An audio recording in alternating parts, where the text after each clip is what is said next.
Antes de empezar, alguno de los pastores quisiera orar también, pedir la guía del Señor.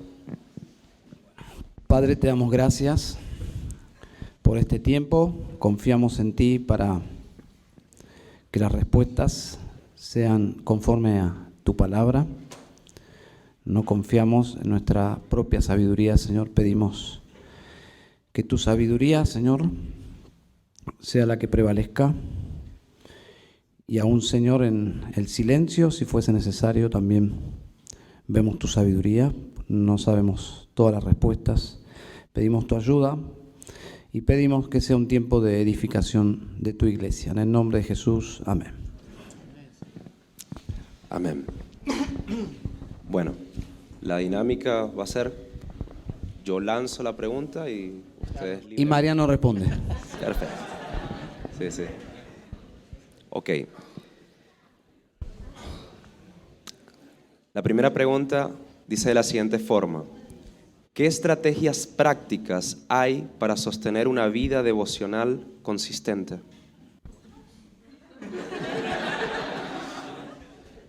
Bueno, hay que definir qué es consistente.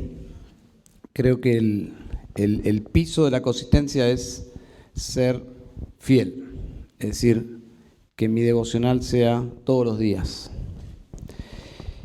en el horario que tenga que ver con las primicias. Y las primicias en un día normal es cuando comienza el día. Entonces, yo sé que para algunas personas eso significa un sacrificio enorme, pero hay que ser creativos. Hay personas que hacen el devocional aprovechando el viaje a su trabajo. Creo que no está mal si se puede concentrar. La elección de cómo hacerlo, eso es muy subjetivo porque no hay ningún patrón, no hay ningún modelo, vamos a decir, dogmático. Hay personas que toman un devocional ya hecho, de Spurgeon o de alguna casa de editorial. Otros hacen el devocional, que es mi caso, de la lectura. Intento leer un capítulo y meditar en ese capítulo, tratar de extraer una idea central, intentar descubrir cuál es esa verdad principal que se observa en el texto y quedarme con eso. No soy consistente todos los días. Yo creo que la vida devocional la realidad no es como nos gustaría. A todos nos gustaría estar siempre en el monte de la transfiguración con el Señor, pero la realidad es que no. A veces rescatamos cosas del devocional que pensamos que es poco y probablemente sea mucho. Así que ¿quién mide la efectividad o el alimento que extraemos de la palabra? Realmente eso es un misterio para mí. Pero creo que tenemos que ver el devocional como un desayuno espiritual.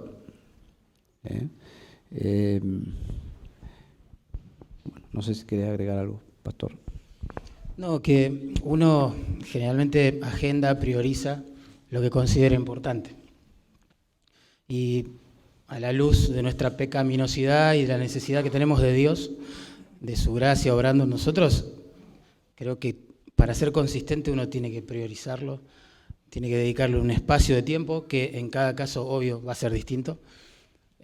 Un tiempo para quedarse a solas con el Señor y hacer de ese tiempo, digamos, la absoluta prioridad para encontrarse con el Señor. Es imperativo cultivar el alma, si no, no vamos a permanecer fieles por mucho tiempo, es la realidad. Mi pregunta es la siguiente, coloco una persona. Si bien Dios no tienta a nadie, ya que Él no puede ser tentado, ¿se podría decir que Dios permite que seamos tentados?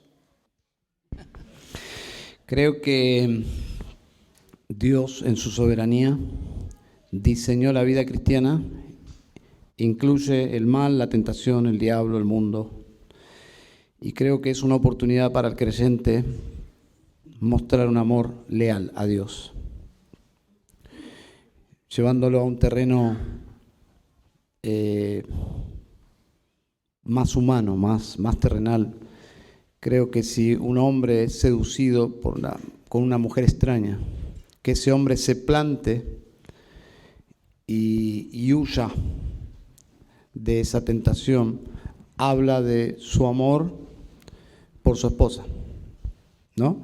De la misma forma, en las tentaciones, cómo respondemos nosotros a las tentaciones básicamente es cuánto nosotros amamos a Dios. Y nuestra fidelidad a Dios se refleja en nuestra actitud hacia el pecado.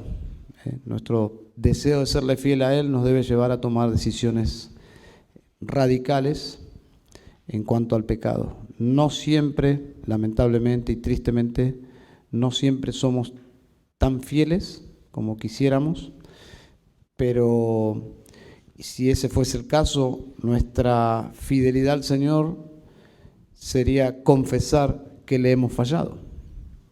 Entonces, de todas maneras, lo preventivo o el trato luego con la confesión del pecado muestra nuestro amor leal a Dios. Pero sí, Él lo permite, es parte del diseño en esta vida. No, solo para agregar que qué asombroso que es Dios, que tiene esa capacidad soberana, omnisciente, de usar hasta el mismo Satanás para cumplir sus planes. Es asombroso, Señor. Como el caso de Job. Por ejemplo. Asombroso. Estamos en buenas manos, ese es el punto. No estamos librados al azar, a un mal personificado y soberano, el diablo, sino que, bueno, Dios supervisa todo. Él es soberano. Iba a agregar que la victoria en la tentación produce gozo. O sea, nos produce gozo porque es en nuestra forma de adorar a Dios también. Amén. Bueno, hay una pregunta que creo que se relaciona con ese último punto que tocó el pastor. Dice, ¿cuáles pueden ser las causas de que no tenga gozo? Soy salvo, pero no veo ese fruto de forma continua en mi vida. ¿Esa la puse yo? Y así, bienvenido al club.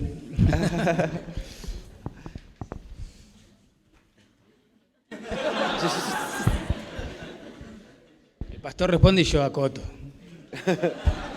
Era al revés. Yo, para que vos no te sientas tan solo como el año pasado, estoy haciendo el... Bueno, podemos caer en el error de idealizar la vida cristiana.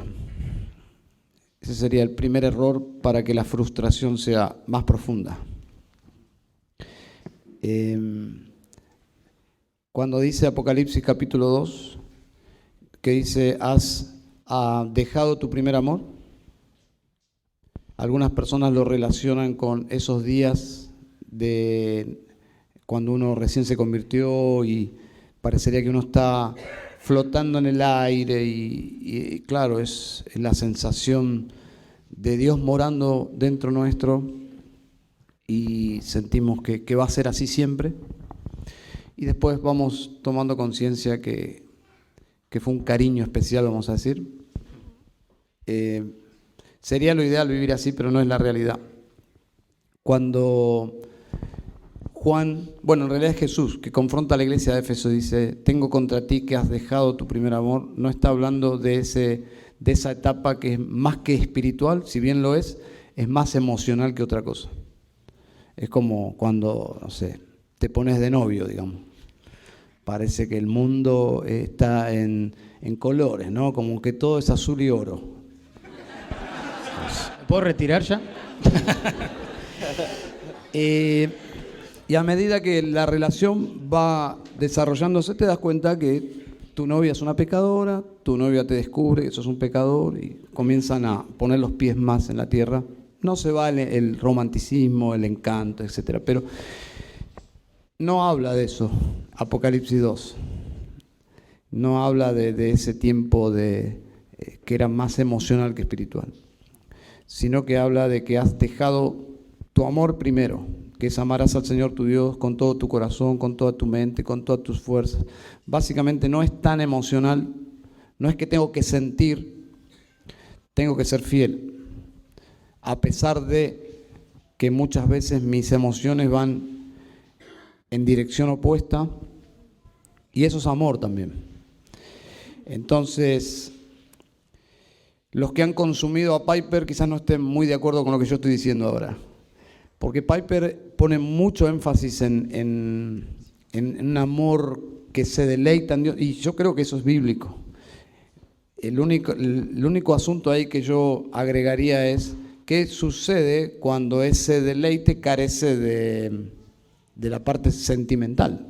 O sea, no está ese deleite emocional, sino que no está por X, pero uno se examina y no es que uno está en pecado, no es que simplemente no es. Pero creo que ahí es donde uno, que más allá de lo emocional es tu compromiso con el Señor, de ser fiel, y obviamente orar que ese gozo sea recuperado pronto. No podemos acostumbrarnos a que la vida cristiana es sin gozo, como un patrón, pero tampoco desesperarnos si no hay gozo y me examino y por lo menos conscientemente no descubro nada que yo he hecho, que estoy anidando en mi corazón, pero aún así es seguir adelante por fe, seguir al Señor aunque no lo sienta, porque esa es la realidad.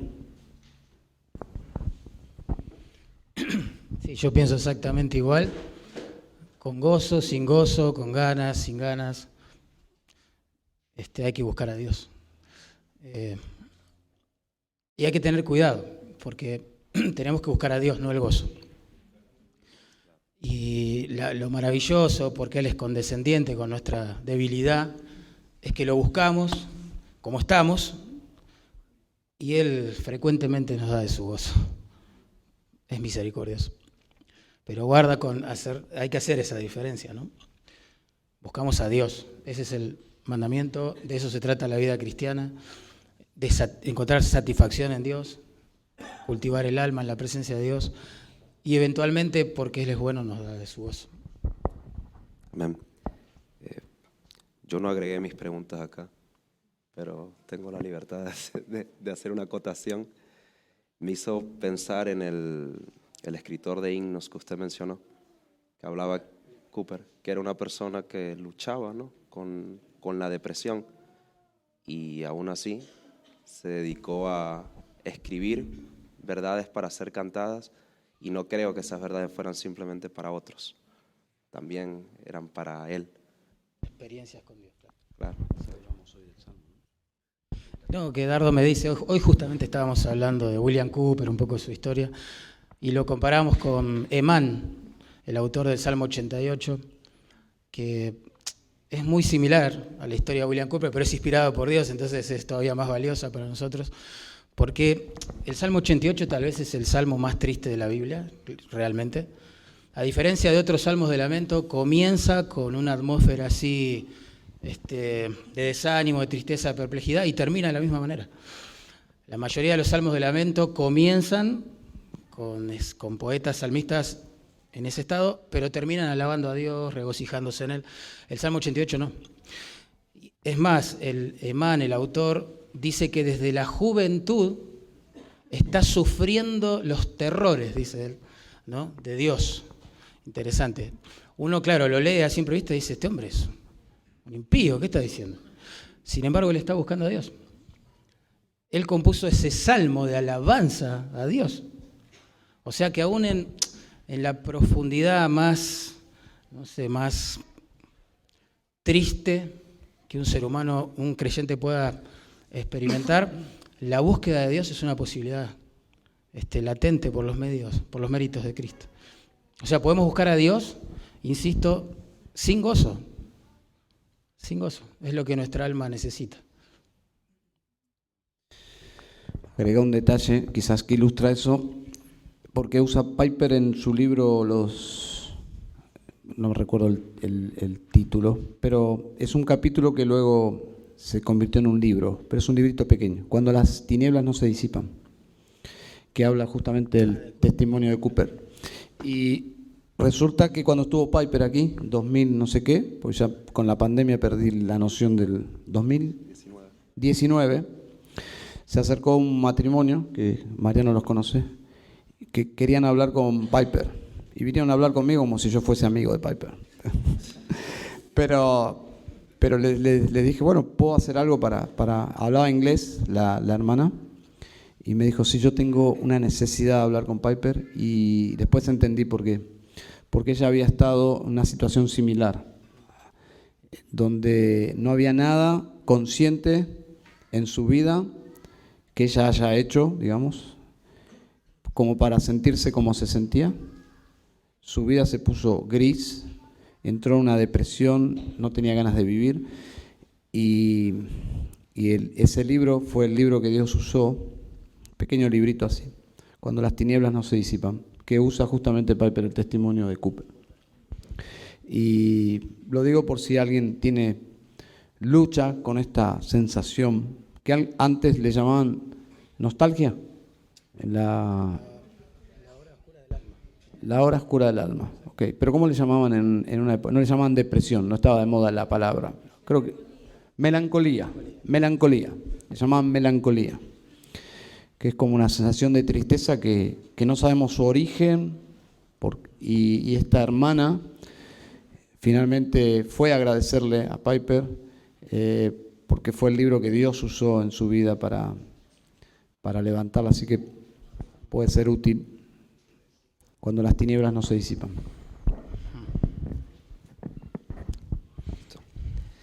¿Cómo puedo darme cuenta que tengo el llamado para ser maestro? ¿Maestro o pastor? Maestro. Maestro, ok.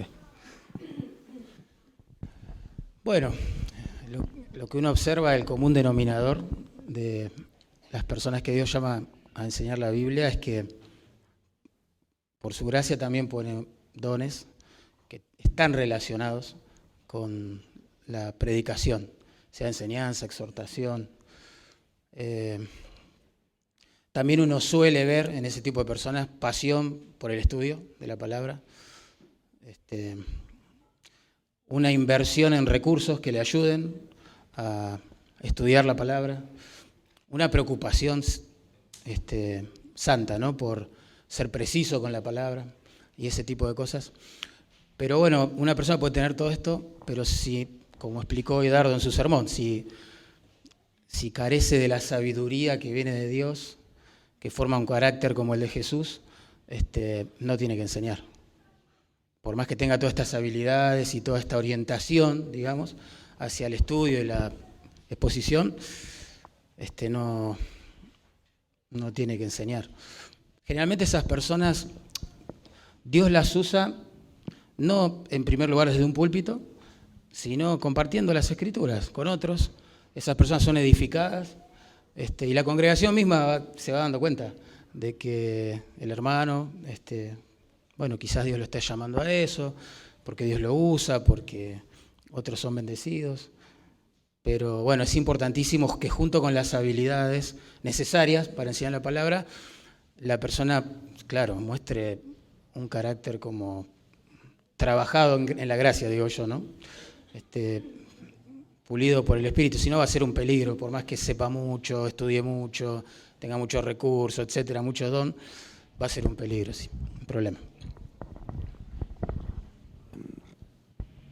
Sumando alguna pregunta a lo que usted menciona, allí entonces la iglesia también, la iglesia local, juega un rol muy importante. Clave. Sí, clave, total. Todos conocemos, ¿no?, personas que de golpe dicen, bueno, Dios me llamó a enseñar la Biblia. O quiero tomar la palabra, se ofrecen así muy livianamente. No es el mejor camino. No digo que es pecaminoso ofrecerse a enseñar la palabra, pero no es el mejor camino. Siempre lo mejor es edificar personas con el don que Dios le dio a uno, así, desde el lugar que se pueda. A veces hasta una conversación de pasillo, una consejería espontánea que se puede generar, como en un retiro como compartir, edificar, bueno, Dios trabajará en su iglesia, los líderes de la iglesia reconocerán esta capacidad en este hermano, evaluarán su vida y si es del Señor seguramente va a estar enseñando las Escrituras y bendiciendo al pueblo de Dios desde ese lugar. Perdón, para agregar algo. Y aun cuando la iglesia confirma el don, la iglesia no es infalible, ¿no? La Biblia es infalible, por lo tanto, hay situaciones donde personas pueden estar enseñando y luego dejar de enseñar. O sea, la iglesia tiene que tener gracia para dar oportunidades, porque están las condiciones o las evidencias de que una persona puede ser un buen maestro, pero en la práctica se tiene que reconfirmar. Pero puede ocurrir lo contrario, de personas teniendo la oportunidad, muestran que no están calificados y se les quita esa oportunidad, no sé si definitivamente, pero enseñar puede ser de tropiezo para personas, porque en el sentido de se pueden envanecerse, y caiga en la condenación del diablo. Y no solo le puede pasar a los neófitos, ¿no?, como dice Timoteo, sino que le puede pasar a una persona que simplemente se ve en un momento frente a personas y eso de alguna forma afecta su ego y va a quedar descalificada. O sea que todo para decir que puede tener su oportunidad y no aprovecharla por falta de humildad y puede, así como tuvo la oportunidad, la puede perder, porque la iglesia no es infalible. O sea, ser un maestro no es un llamado, vamos a decir, infalible. O sea. Gracias, pastor. Ok. ¿Qué le dirías a una persona que lucha diariamente con malos pensamientos y eso hace que esté constantemente triste y abatido?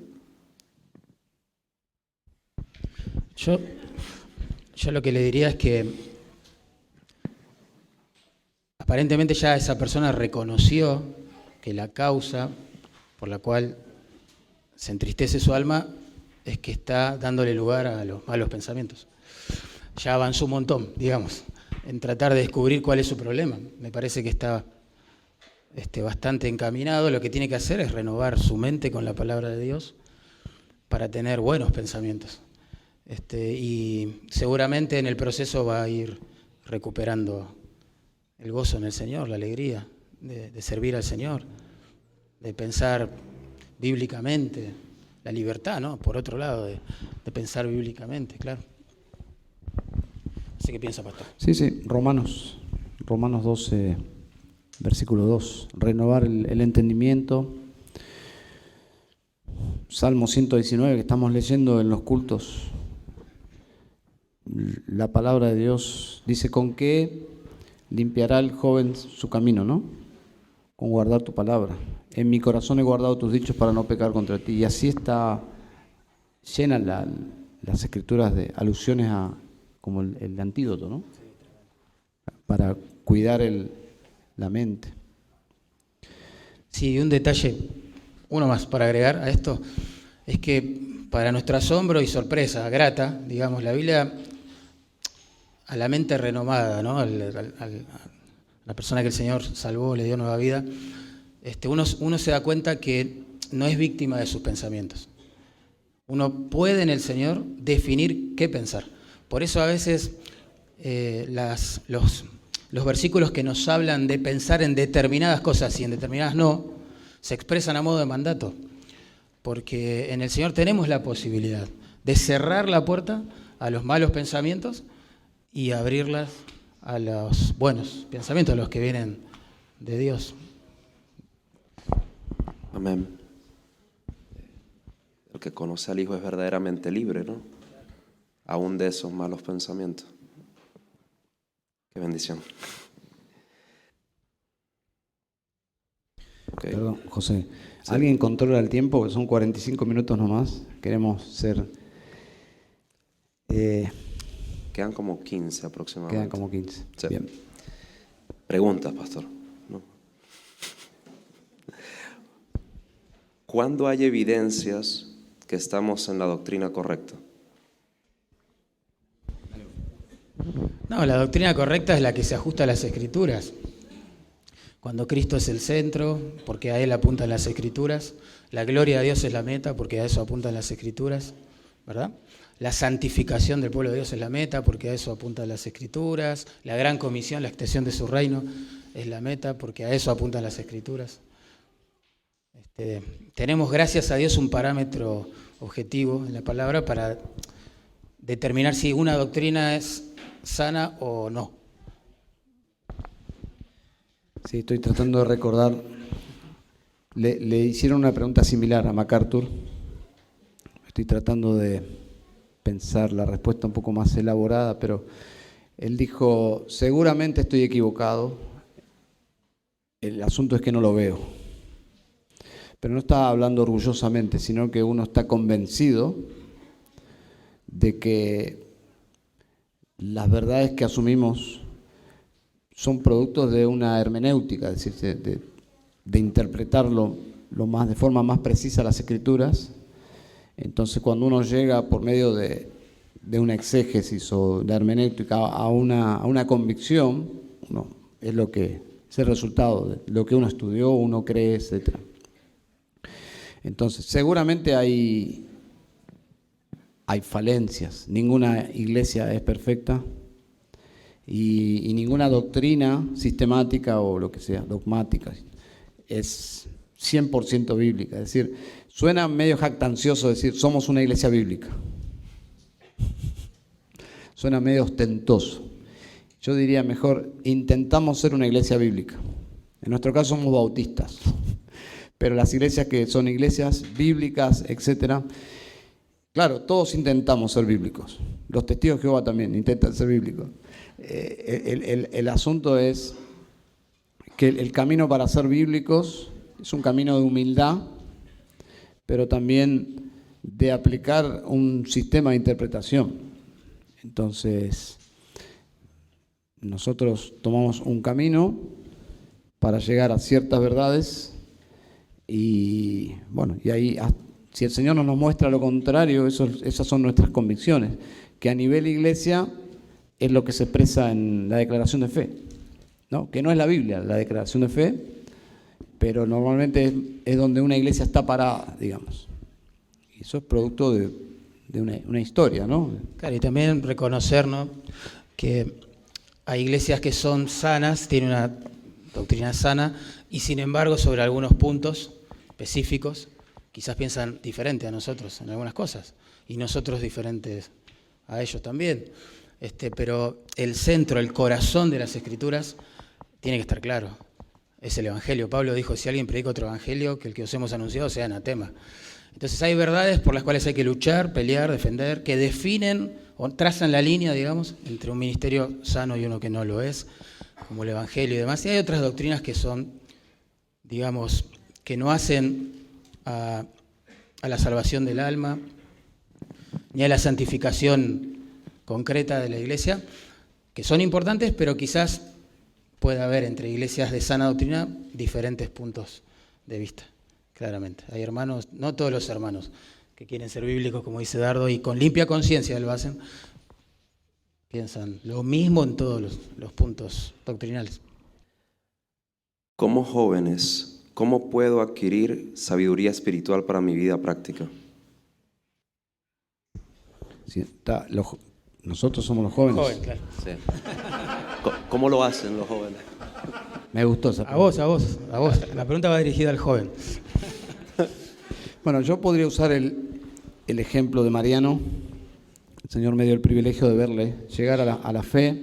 Y Mariano, desde que llegó a la iglesia, llegó a Cristo, llegó a la iglesia, fue un joven preocupado por la palabra, por servir al Señor y servir a otros. Entonces, ese es el camino, básicamente. Amar al Señor, amar al prójimo, y eso traducido es dedicarse a la palabra, a la oración y a servir a los hermanos. Alguien lo simplificó así: en relación a Dios, adorarle; en relación al mundo, evangelizarle; en relación a la iglesia, ministrarle o servir. Y ese es básicamente. Entonces, desde joven mi vida debe estar orientada en esas 3 direcciones: adorar a Dios, servir a la iglesia, evangelizar al mundo. Y el crecimiento lo da Dios, por lo tanto, si yo me enfoco en ese camino, indudablemente van a suceder cosas preciosas. Y retrocediendo o uniendo una pregunta que puede ilustrar, yo recuerdo que yo en la iglesia estaba responsable de los GOT, sería en ese momento, no recuerdo cómo le llamábamos, a los grupos caseros. ¿Cómo? Reuniones caseras, sí, nos rejugamos con el nombre, reuniones caseras. Reuniones caseras porque eran la casa, entonces... Y reuniones porque nos reuníamos. Claro. Ahí está. Sí. Profundo. Sí, y bueno, y recuerdo, Mariano realmente tenía los ingredientes necesarios, digamos, para encargarse de una reunión. Eran jóvenes, y recuerdo, y yo creo que ya servía con Ari, no recuerdo los detalles, fue hace muchos años, pero comenzó en una casa y eran 5 o 6 y terminaron siendo como 30. Entonces ya eso mostraba como una evidencia, no solo de su llamado, sino de su compromiso. Y creo que cuando nosotros nos orientamos, eso tiene que ver con la pregunta anterior de las evidencias. Sí. Las personas que han sido llamadas a enseñar la Biblia no son muy sofisticados. Simplemente la abren, la explican de tal forma que la persona que lo escucha dice, wow, eso afectó mi vida, me ayuda a crecer, me ayuda a ver de otra forma esta situación y se compromete más con el Señor, con la iglesia. Entonces, un joven haciendo esas cosas es una bendición. Realmente es maravilloso ver tantos jóvenes hoy aquí en un retiro espiritual. Es emocionante, yo diría, ver tantos jóvenes, porque nos estamos asegurando en un sentido que hay una generación que está bien enfocada. Es decir, que nos podemos morir tranquilos, que la obra va a continuar. Pero yo diría así, ese es el camino. Y la sabiduría, esa era la pregunta, ¿no? Sí, como jóvenes, ¿cómo puedo adquirir sabiduría espiritual para mi vida práctica? El principio de la sabiduría El temor a Dios. es temer a Dios. Y Eclesiastés quizás le da una vuelta a todo esto, mostrándonos que el joven tiene que acordarse de su Creador justamente en los días de su juventud, antes que vengan los días en los cuales no tenga contentamiento, ¿sí? Por lo tanto, sabiduría es vivir la vida como Dios quiere que se viva, que sea vivida. Que aprovechen la juventud, sinceramente, para conocer a Dios, servirle de todo corazón. Eso es vivir, lo demás es respirar, hermano. Recuerdo haberlo escuchado del pastor Dardo y también del pastor Sam Master, que habla mucho de que la sana doctrina no es solamente el sano conocimiento o la teoría, sino la parte práctica. El poder ponerlo en práctica, que no quede allí simplemente. Es muy bueno eso. Otra pregunta dice de la siguiente forma: ¿cómo debe uno tratar con personas que son manipuladoras, pero que no son conscientes de esa característica en su personalidad? No, si no es consciente, tiene que serlo. Y esa es la función del consejo, de la exhortación, de la amonestación. Como explicó Dardo hoy también en su sermón, ¿no? Tratar de, con el consejo, atravesar la carne de las apariencias y demás y ir al corazón. Igual me cuesta creer que una persona que es manipuladora no sea consciente de que lo es. Sinceramente. Generalmente son muy conscientes y utilizan, digamos, justamente esa herramienta para fines egoístas, personales, para servirse de otros y cosas como esas. Pero bueno, supongamos que no lo es. Esa es la función de la amonestación, del del consejo, porque si esa persona es creyente y está manipulando a otras personas, está muy mal espiritualmente y está perdiendo su vida, su tiempo. Necesita una amonestación en amor que le haga volver en sí, en realidad. Y bueno, la palabra tiene ese poder, ¿no? De mostrarnos, desnudar nuestro corazón y... El espejo. Sí, tal cual, mostrar nuestro pecado y nos hace sentir mal para después volver a Dios, que es nuestro bien, ¿no? Sí, yo estoy de acuerdo. Y le agregaría que la persona manipuladora, si es muy hábil, porque hay como niveles de... Hay personas que son evidentemente manipuladoras, pero los grandes manipuladores son tan hábiles que uno es manipulado y no se da cuenta. El asunto es que el manipulador puede lograr sus objetivos, pero va a perder finalmente lo más importante, que es su testimonio. Y cuando un creyente pierde su testimonio, pierde su credencial, vamos a decir. Pierde el privilegio y el derecho a ser escuchado. Entonces el manipulador tiene más que perder que ganar. Si puede ganar cosas, obtener cosas a los demás, pero finalmente pierde el privilegio más grande, que la gente normalmente lo va a descubrir, porque Dios le ha dado a su pueblo sabiduría y discernimiento, lo va a descubrir, va a quedar en evidencia y va a perder la credibilidad y la oportunidad de servir. Entonces, tiene todas de perder y hay que hacerle consciente de eso.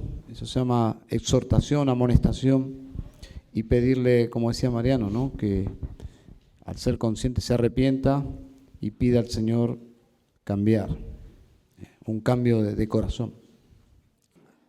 A partir de saber cómo acercarnos a la Escritura, ¿cómo podemos volver de esto un hábito en nuestra vida cotidiana, algo natural en nuestra forma de leerlas? Repito, ¿cómo podemos volver de esto? Aparentemente lo que dice, a partir de saber cómo acercarnos a las Escrituras, ¿cómo podemos volver de esto un hábito en nuestra vida cotidiana, algo natural en nuestra forma de leer las Escrituras? No sé si estoy entendiendo bien, pero probablemente está haciendo alusión al sermón de que encasillas los niveles de santificación. No sé, estoy adivinando, porque la pregunta no es muy clara. Pero si es eso, el hecho de estar consciente de que mi devocional me debe llevar a ese primer nivel de santificación que es relacional, eso ya, el hecho de saberlo me ayuda a ir preparado, que mi devocional es un encuentro, es una cita. Me predispone a que no es simplemente un deber rutinario. Y luego la oración debe ir en armonía con el segundo nivel, que es que Dios haga algo dentro mío, que impregne de alguna forma su perfume, ¿no? Que sería, teológicamente hablando, es el fruto del Espíritu. Que Dios me llene, que yo siempre oro que el Señor me llene para ser el esposo que Él me pide que yo sea. Que Él me llene para ser el pastor, el hijo de Dios que Él quiere que yo sea. O sea, tengo que pedir esas cosas y tengo que ser muy intencional en ese encuentro y en tercer nivel es hacer. Los imperativos, hay cosas que yo tengo que hacer, que sería el tercer nivel. O sea, mi devocional, si de alguna forma voy navegando por esos tres niveles, mayor o menor profundidad, puedo decir que estoy sacando provecho. No sé si estoy respondiendo la pregunta, pero Yo digo que sí. digamos que sí. Bueno, ¿cómo las Escrituras... no, es esto. Severísimo. ¿Qué experiencia le permitió vivir este año el Señor que le hizo crecer en su fe? Y creo que por la hora esa ya sería la última pregunta. ¿Sí? No, yo no tengo grandes experiencias para contar. Sinceramente creo que la experiencia más grande que a uno lo hace crecer en la fe es buscar a Dios cada día. Yo siempre oro para que el Señor me conceda tener comunión con Él. Esa historia que conté de John Patton, no me acuerdo en cuál de los sermones, cuando él volvía a su casa y vio toda una turba airada de indígenas que lo querían matar, decidió quedarse a dormir, pasar esa noche en la copa de un árbol, y imagínate el frío, el temor, bueno. Y sin embargo él, mirando en forma retrospectiva ese evento en su vida, concluyó diciendo que si es para glorificar a Dios y para tener la comunión con Él que tuvo esa noche, estaría dispuesto a dormir, a vivir en ese árbol, en realidad. En ese sentido, creo que debemos cuidar eso, que no dejemos de buscar a Dios. Es la experiencia espiritual más grande que tenemos. Sí, después Dios usa las aflicciones, sin duda. Dios usa un montón de experiencias de la vida cotidiana con otros o internas, para sacudir, para mostrar cosas, etcétera, pero la verdad, la santificación, los cambios, el crecimiento, la madurez, está en la experiencia, de las experiencias que de buscar la comunión con Dios, diaria. Dios quiera que nunca perdamos eso, porque cuando perdemos la comunión con Dios, perdemos todo. Es más, muchas veces escuché que las tentaciones más grandes quizás que va a sufrir un creyente tienen que ver con el área sexual, o el área del orgullo, el área de, digamos, del dinero, el mal uso del dinero, o el dinero mal habido. Pues yo creo que la tentación más grande que vos y yo vamos a sufrir como creyentes es dejar de buscar a Dios. Estoy convencido, es así. Porque a partir de ahí es un efecto dominó, vendrá el resto de los problemas espirituales. Creo que esa es la experiencia más grande, y espero que sea diaria y hasta que el Señor venga, de que podemos vivir y que impulsa nuestra santificación, nuestro crecimiento espiritual. Dios nos ayude, hermanos. Bien. Bueno, entonces esas fueron las preguntas. Ha finalizado el tiempo. Creo que ha sido de bendición poder explorar. Creo que el Señor ha guiado las respuestas y nada, que el Señor siga edificando a su pueblo a través de su palabra, y realmente lo creo de todo corazón. Nos falta un montón, pero que nos dé tener corazones como los hermanos que escribieron el Salmo 119 y que eso se vea en nuestra vida de manera práctica. Paréntesis, yo sé que es un detalle ínfimo, pero cuando el salmista escribe ese salmo tan precioso, él está afligido, él está abatido, se deshace su alma de ansiedad. Él mismo lo cuenta en el salmo. Varias veces le dice a Dios, vivifícame, se siente morir por dentro. Qué interesante. Y lo que él encontró en la meditación, en la reflexión bíblica, en la comunión con Dios a través de la Escritura, es la vida. Nada, que nos tiene que hacer pensar esto, ¿no? No hay experiencia más preciosa que eso. Amén, amén. Cerramos orando entonces. Señor, muchas gracias por este tiempo. Esperamos de todo corazón que haya sido de edificación para promover tu gloria, tu grandeza. Y Señor, gracias por tu palabra. Gracias por revelarte en ella. Porque si no, seguramente estaríamos formando en nuestra mente un ídolo, Señor, de ti, de tu persona. Nos estaríamos imaginando cosas acerca de ti. Y eso sería trágico. Pero gracias por darte a conocer, Señor. Ayúdanos a entender que buscar tu rostro, servir a los demás, es vivir. Todo lo demás es pasar el tiempo. Ayúdanos, Señor. Por favor, somos tan fáciles de distraer, tan fácil para desenfocarnos. Nuestro corazón se va tan pronto detrás de vanidades. Señor, podemos ser tan superficiales a veces con nuestra fe y aún así funcionar en la iglesia. Pero ayúdanos, por favor, a conocerte, y concédenos a todos nosotros tener comunión contigo, Señor, todos los días. Por favor, te lo pedimos en el nombre de Jesús. Amén.